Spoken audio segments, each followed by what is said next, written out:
Hey guys, welcome back to This Week in the EPL. Today I will be giving you my Matchweek 34 Premier League predictions.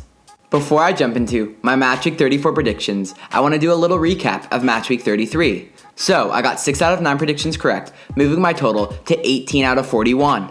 The only upset for Matchweek 33 was Southampton beating Manchester City. Watford versus Norwich. Watford are coming off a 3-0 loss to Chelsea, where they looked very poor, had very little possession, and created very few chances. On top of that, they are sitting 1 point above relegation, and since the restart in their 4 matches, they have scored 2 goals and have had 8 against. Versus a Norwich side that is arguably an even worse form. Norwich are coming off a 1-0 loss to Brighton, and since the restart have scored 0 goals and have conceded 9. On top of that, Norwich had the fewest goals scored in the Premier League all season. And the only bright spot for Norwich has been Todd Cantwell. Because both teams are in such poor form, I have it ending 1-1 on odds of 3-1. Crystal Palace versus Chelsea. Palace are coming off an embarrassing loss to Leicester, where their defenders struggled with the pace of Jamie Vardy up top. Also, Palace created 0 shots on target, which has been a theme throughout the season for them, as they have scored the second fewest goals in the Premier League, versus a Chelsea side coming off an impressive win against Watford, and they look so dangerous going forward, largely due to the great form of Ross Barkley, Olivier Giroud, Christian Pulisic, and Willian. So, I have it ending 2-1 to Chelsea on odds of 9-20. Arsenal versus Leicester. Arsenal are coming off a fantastic win against Wolves, and since changing to a 3-4-3, they have looked very good. That said, I wonder if their backline of Kolasinac, David Luiz, and Mustafi can hold up against Jamie Vardy.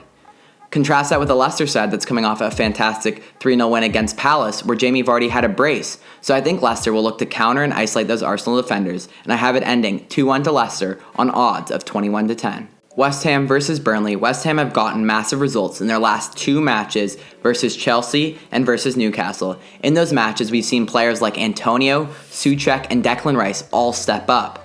Contrast that with the Burnley side, who are also in great form, undefeated in their last 3, and are a team that knows exactly what they are, and they embrace it.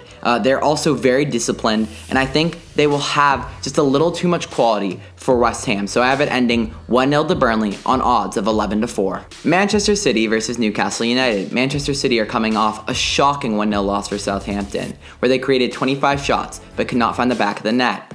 That said, goal-scoring issues are a rarity for City, so I think they will likely bounce back. Versus a Newcastle side that is undefeated in their last 4 matches. That said, the last time these two teams met was in the FA Cup quarter-final, where City beat Newcastle 2-0, and I had the same result. I have it going 2-0 to Manchester City on odds of 1-8. Sheffield United versus Wolves. This is a big game for both sides that could decide where they are playing in Europe next fall. Sheffield United are coming off a 1-1 draw against Burnley, where they looked very good and very competitive. A key player for them is John Egan, who holds it down defensively and scored a massive goal against Burnley.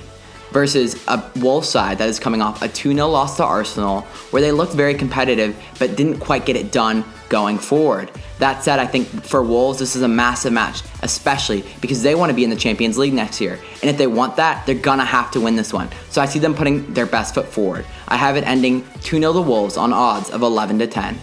Brighton versus Liverpool. Brighton are coming off a 1-0 win against Norwich that moves them now 9 points clear of relegation. So they're absolutely buzzing. That said, they're poor against counter-attacking sides, which this Liverpool team is very good at. Liverpool's coming off a 2-0 win against Villa, where they looked rather poor, but I think, like I said, the counter-attacking style that Man United played last week, Liverpool will look to emulate, and Liverpool will run away with this one, 4-1 on odds of 8-15. Everton versus Southampton. Everton are coming off an impressive 2-1 win against Leicester last weekend. That said, I have not seen their result against Spurs because I am filming before the match has been played. But overall, Everton have been really good since the restart and are undefeated in their 3 matches versus a Southampton side that's also been really good. Just upset Manchester City, and Southampton have won 3 out of their 4 since the restart. So this is going to be a very close and very competitive match. A player to look out for, like I say every week, is Danny Ings, but I have it ending a 1-1 draw on odds of 13-5. Bournemouth versus Spurs. Bournemouth are coming off a 5-2 loss to United, where they showed promise early but couldn't keep up defensively, are currently sitting in 19th position, are in some real trouble of being relegated. Versus a Spurs side that has looked rocky themselves since the restart, but are in much better form than Bournemouth. That said, Mourinho is not getting the best out of these players. He has not showed good management since coming into Tottenham, and I just question his ways. But that said, Spurs are a much better side than Bournemouth. I have it ending 2-1 to Spurs on odds of 8-13. Villa versus Manchester United. Villa played well against Liverpool, but failed to get it done. That said, they have also conceded the most goals in the Premier League, which is very concerning, playing against a Manchester United side that has been so good attacking in recent weeks. Manchester United, coming off a 5-2 win against Bournemouth, looked electric. Everyone's talking about Bruno, but I want to talk about Mason Greenwood because this kid's been special. Very young, very talented, bagging a bunch of goals. I mean, he's going to be a star in the future. I have it ending 3-0 to United on odds of 3-10. Those were my Matchweek 34 predictions. Please leave yours down below in the comments. If you enjoyed the video, please hit that like button and subscribe. Thank you, and take it easy. Peace.